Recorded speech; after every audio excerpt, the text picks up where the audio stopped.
Podcast.com. Essaye ça. Tu compris? Oui. OK. J'ai compris. All right. Tu veux-tu faire la présentation, Pascal?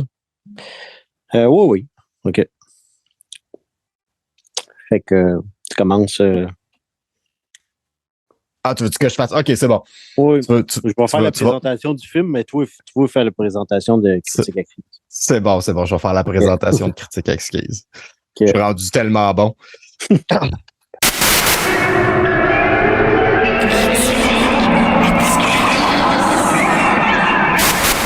Ah! Allô! Hein? C'est assez non descriptif. Allô? C'est pas obligé d'être le jour, c'est pas obligé d'être le soir. Hein? Donc, allô! Bienvenue à Critique Exquise. Et aujourd'hui, on va parler de Mégalomaniac, le film qui a gagné le Cheval Noir à Fantasia, la plus grande distinction du festival. Je suis accompagné de Pascal Grenier. Allô, Pascal?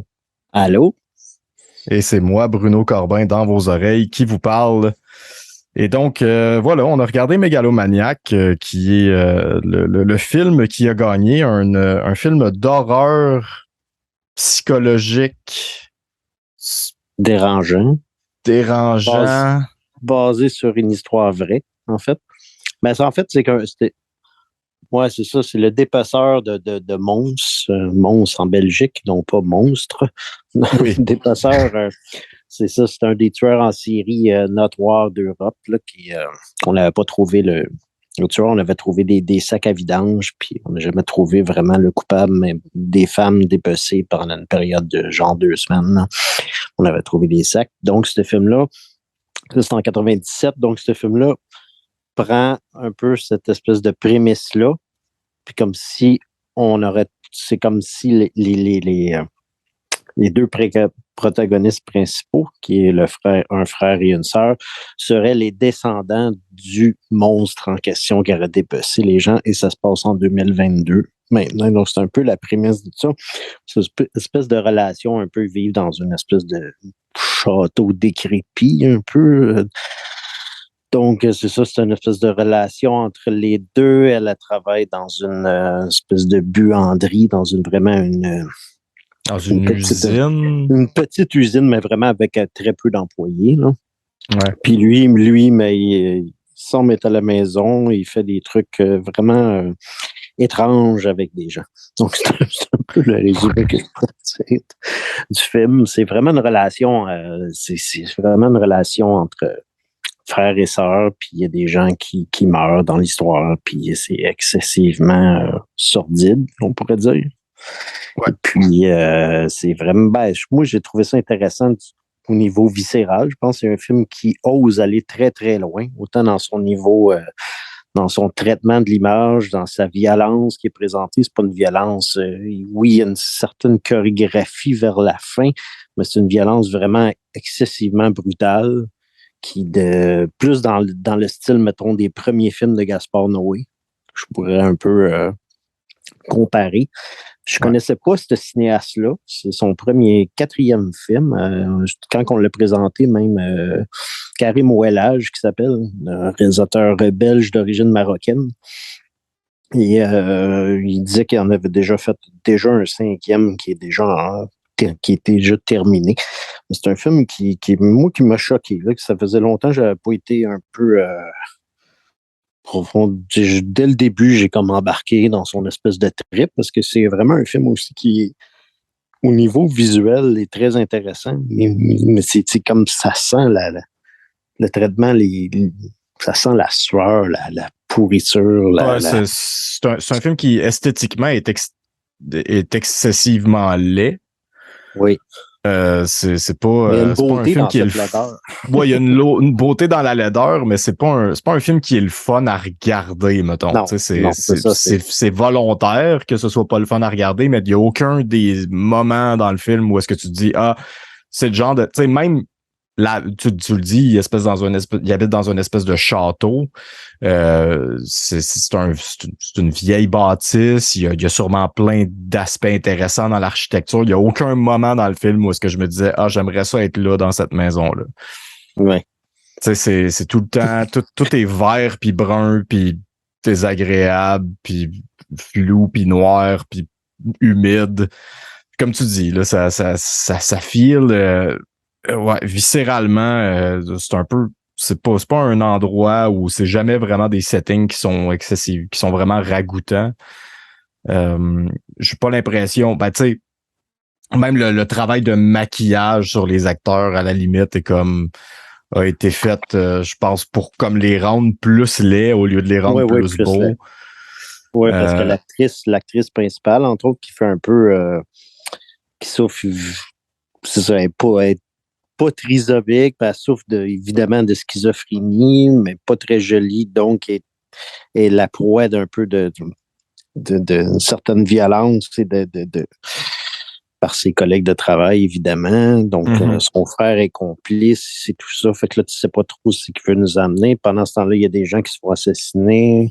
C'est un film vraiment qui t'embarque ou pas. Là. C'est le genre de film que je pense que les gens, j'ai vu quelqu'un en guirlandais, le cinéaste qui était là à la sortie du film, qui avait fait un film irresponsable. Puis ces trucs-là. C'est vraiment le genre de film qui provoque encore. Je pense que c'est ça. Puis pour avoir jasé aussi avec le réalisateur, il l'a dit, oui, c'est vrai, il y a un côté provocateur, mais aussi pour lui, il y avait plus que ça. Selon lui, son film a beaucoup plus de substance que juste de la provocation, juste sur une espèce d'héritage patriarcal, peut-être qu'on pourrait dire, dans le film. Ouais. Je pense qu'il y a c'est un peu, tu sais, mettons, ça ramène un peu à l'espèce d'idéologie de ce qu'on est né, mettons, foncièrement mauvais ou pas, parce que visiblement, ça commence avec un accouchement puis une personne qui se fait trucider en même temps, puis l'autre qui fait que c'est ça, que c'est comme des enfants d'un monstre finalement, puis sont des monstres aussi. Je veux pas, donc c'est pas nécessairement comme la société qui les aurait comme corrompu ou rendu violent. Est-ce qu'on est né violent si ça fait partie de nos gènes un peu? Puis c'est un film aussi qui parle de tripes, de sang, fait que c'est un peu cette espèce d'aspect-là. C'est pour ça que je disais que c'était un peu peut-être comme Gaspard Noé, les premiers films. Je parle surtout de Un seul contre tous. Puis contre tous. Puis Carnet, qui était son premier film. Seul contre tous, et la suite, mais Carnet, c'était comme un court-métrage. Donc, ça m'a un peu rappelé ça. T'as comme un arc aussi que tu sens, tu sais, comme genre, va-tu faire sa vengeance? Parce que quand même, la fille, puis oui, c'est que le troisième acte devient un genre de rape revenge. Ouais, c'est ça. Mais pas comme tu le penses. Mais pas comme tu penses, mais en même temps, oui.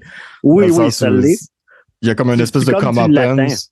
Ouais, c'est ça. Mais c'est comme il y a une satisfaction malgré ça. Tu sens que le gars fait vraiment un film de genre aussi. Là. C'est comme s'il se rentre dedans. Là, il veut pas juste non plus provoquer que ça. Il est conscient qu'il fait un film de genre, puis il est conscient que, comme tu dis, que c'est un rape and revenge, puis t'attends l'espèce de revenge, puis c'est comme...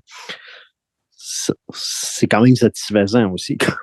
En même temps, je pense que, tu sais, je te dirais, c'est probablement une des affaires que j'ai trouvées les plus intéressantes puis qui marchait le mieux dans le film. C'est justement cette idée-là que à la fin, les héros, c'est les tueurs en série. Tu sais, comme c'est pour eux autres qu'on a de l'empathie, ou en tout cas parce que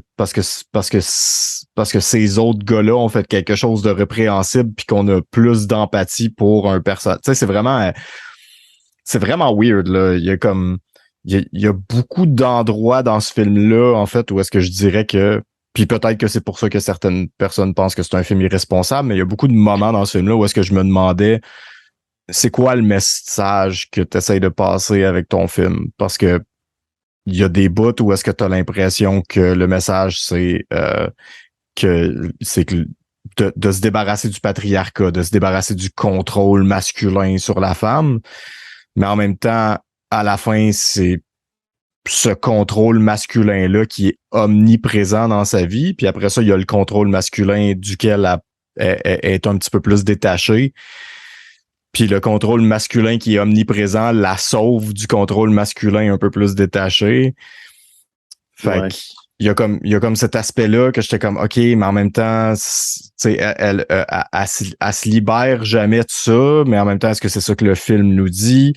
Il y a pour moi, en fait, je te dirais, j'ai trouvé que le film avait peut-être pas la substance de sa prétention, en fait. OK. À certains moments, pour moi, en tout cas, tu sais, je trouvais que ça se prenait extrêmement au sérieux, puis que ça allait un peu trop dans tous les sens thématiquement. Comme tu dis, tu sais, il y a comme cette idée-là de OK, est-ce qu'on est né? Est-ce que c'est nature versus nurture dans le fond? Tu sais, est-ce qu'on est né malin ou est-ce qu'on le devient à cause de la société? Il y a aucun élément policier, il y a aucun élément de law enforcement dans tout le film. Ça, j'ai trouvé ça intéressant. Juste la travailleuse sociale. Il y a la travailleuse sociale. Figure de ça, mais en même temps, c'est comme c'est ça. Puis, mais justement, encore là, tu sais, ce moment-là, les moments avec la travailleuse sociale, c'est qu'est-ce que le film veut nous dire avec ça? Est-ce que la travailleuse sociale est juste là pour servir un espèce de rôle narratif sans qu'on aille à fouiller plus loin, ou est-ce qu'il y a un message sur comment la société fonctionne en Belgique peut-être, comment le travail social aide? Pour moi, je la trouvais super efficace puis super bonne dans sa job, la travailleuse sociale, puis qu'elle méritait pas qu'est-ce qui arrivait. Non, ça, je pense que c'est peut-être un peu comme ça, je pense que ça fait partie un peu de jouer avec les attentes du spectateur un peu. Tu penses peut-être que c'est elle qui va venir la sauver, puis que finalement, elle ne sert pas à grand-chose à part que malheureusement, tu te dis « Ah, fuck, c'est ça, c'est triste. » Moi, je m'en doutais, tu sais, la première fois qu'elle vient la voir, puis là, j'étais comme, là, elle va revenir la voir, puis tu sais, quand il kidnappe une autre fille, puis qu'elle la garde comme un pet, puis que là, tu fais comme, là, la travailleuse sociale, elle a dit qu'elle revenait dans un mois, là, elle va revenir, puis elle va se faire tuer, puis comme de fait, elle revient, puis elle se fait tuer. Je me suis pas... en fait, c'est ça, c'est que le film m'a pas... Tu sais, narrativement, le film m'a pas surpris. Je voyais comme tout venir un peu. Fait que je pense que peut-être qu'il m'a pas choqué autant qu'il aurait dû, ou... ouais, c'est ça. J'ai pas détesté. J'ai trouvé qu'il y avait beaucoup de moments qui fonctionnaient très bien. J'ai trouvé qu'il y avait beaucoup de moments qui... Tu sais, justement, d'un point de vue viscéral, fonctionnent bien. Mais... Tu sais, t'as fait la comparaison avec Gaspard Noé, puis j'y avais pas pensé pendant que je le regardais. Mais moi, il y a aucun film de Gaspard Noé que j'aime. Je le trouve insupportable comme cinéaste. Fait que peut-être que c'est un peu ça. Tu sais, c'est un peu comme cette espèce de... mettons, c'est la narration épisodique. De suite de scènes qui choquent de la manière que le réalisateur veut choquer. Il y a un espèce de... Il y a une thématique peut-être derrière, mais très camouflée par plus comme une espèce de portrait, je pense, que le cinéaste veut faire. Fait que en gros, je pense que ce que je suis en train de dire, c'est que j'ai pas compris le film. Okay. non, mais je comprends. Ça peut. Moi, je pense que j'ai compris sa démarche. J'ai compris un peu plus, peut-être, ou j'ai peut-être plus embarqué sans nécessairement tout comprendre. Mais je trouve que, je sais pas, j'ai comme embarqué. C'est son espèce de mélange. Le traitement visuel est assez expérimental aussi. Il y a vraiment des cadrages. Des fois, les personnages sont quasiment hors cadre, mais c'est comme c'est voulu, là. C'est pas parce que le gars c'est pas cadré, là. C'est vraiment une démarche artistique, puis Même dans les séquences de violence, il y en a que c'est plus brutal à coups de marteau d'en face jusqu'à temps que le crâne soit dépecé. Là. Mais il y a d'autres, la séquence finale aussi, au ralenti et tout, j'ai trouvé ça sublime. Là. Mais bon, c'est comme... Ouais. C'est vraiment une décharge de violence, mais c'est ça en même temps. C'est pas de la violence chorégraphiée comme qu'on voit dans des films... tu sais, comme les autres films à Fantasia que les gens sont habitués de voir, ou mettons ou même quand on va reparler, mettons, de Sissi, je pense, ou quelque chose comme ça, parce qu'il y a un côté pour faire un rapprochement un peu même entre ces deux films d'une certaine façon, avec le personnage qui se venge un peu. Mais c'est ça, je sais pas, c'est comme, je pense que c'est le genre de film, c'est le genre de film qui provoque puis que t'aimes ou t'aimes pas. Là. C'est vraiment ça. Puis je pense que c'était le but aussi du cinéaste, là, parce que la manière juste qu'il a comme réagi avec la personne qui est venue l'accuser, puis il avait un petit sourire en coin, je pense que c'est comme il savait que son film ne plairait pas à tout le monde. Tu sais. Mais oui, je peux comprendre aussi tes trucs. Je pense que c'est quelque chose qui a marqué, je pense, les gens là-bas, cette espèce de tueur en série qu'on n'a jamais trouvé. Tu sais, je pense que ça marque d'une certaine façon, hein, toujours comme un peu ici, d'une certaine façon, la tuerie qu'on a fait le film, là, voyons, Polytechnique. Tu sais, c'est comme d'une certaine façon, ça nous a marqué tu sais, c'est comme t'as pas le choix, là. C'est comme des trucs qui arrivent, puis mais bon, ça. Le pire film de Denis Villeneuve, d'ailleurs. Oui. Bon, mais il faut comprendre, il avait fait ça pour sa blonde à l'époque, qui était... Ah ouais, ça, c'est pas mauvais, mais c'est son pire film. Ouais. Je sais pas, moi, c'est ça, la frontière, c'est ça, le film entre la victime, le bourreau, toutes ces choses-là, même si c'est peut-être pas nécessairement convaincant, je pense plus que c'est un film qui se vit, que c'est sûr, si tu mal analysé après ça, tu peux peut-être trouver des trucs que, ouais, c'est vrai qu'il y aurait peut-être plus exploré ou je sais pas trop quoi, mais je sais pas, j'ai vraiment adoré ce film-là, mais... je pense que d'un point de vue viscéral, puis encore là, tu sais, une chose dont on n'a pas parlé, mais qui aide beaucoup à comme rester engagé dans ce film-là, c'est que toutes les performances sont excellentes. Across the board. Mais elle a gagné d'ailleurs, c'était son premier film, Lynn Schumacher, elle a gagné aussi le prix d'interprétation. Le prix d'interprétation à Fantasia, ouais, puis c'est mérité parce que c'est pas juste... Parce que c'est pas un rôle évident, là, tu sais. C'est pas un rôle facile. C'est pas un rôle facile parce que, c'est ça, elle joue quand même bien aussi sur toutes les cordes, parce que c'est pas juste une personne victime aussi, c'est qui... C'est ça. Ben, elle participe à un moment donné ouais, c'est ça.